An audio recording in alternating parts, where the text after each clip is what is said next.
Insomma, se vuole rispondere al direttore più che volentieri, io parlerei invece, ritornerei insomma, sul capitolo terremoto e parliamo appunto anche di Friuli che ricorda e soprattutto non dimentica. Terremoto del 76, terremoto di qualche giorno fa in centro Italia e soprattutto i friulani hanno subito portato degli aiuti a chi ne ha più bisogno.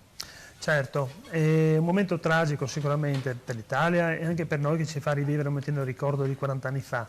Noi come movimento pensiamo che come friulani siamo molto vicini alle persone colpite dal sisma, soprattutto a chi ha perso i propri cari, a chi ha perso la propria casa e chi purtroppo ha perso anche il lavoro, condizione proprio veramente difficile.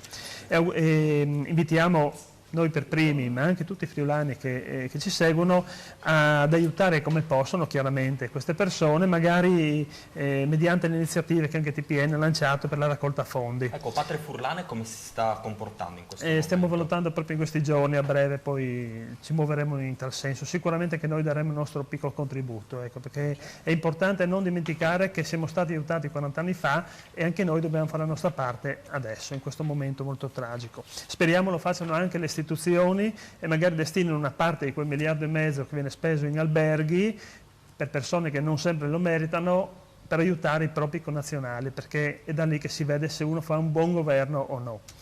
Inoltre noi come Patria Furlane abbiamo anche inviato una lettera alla Giunta del Friuli Venezia Giulia sollecitando l'intervento appunto della Giunta nei confronti di circa 15.000 friulani, figli dei nostri migranti che si trovano in condizioni veramente gravi e patiscono veramente la fame in Venezuela, affinché possano aiutarli a trovare magari una sistemazione qui in Friuli, perché anche lì dobbiamo ricordare che i nostri migranti ci hanno aiutato moltissimo quando c'è stato il terremoto qui in Friuli. Sollecitiamo la Giunta perché si intervenga anche in questo senso. Grazie come sempre a Luigi Gambellini, Patria Furlane.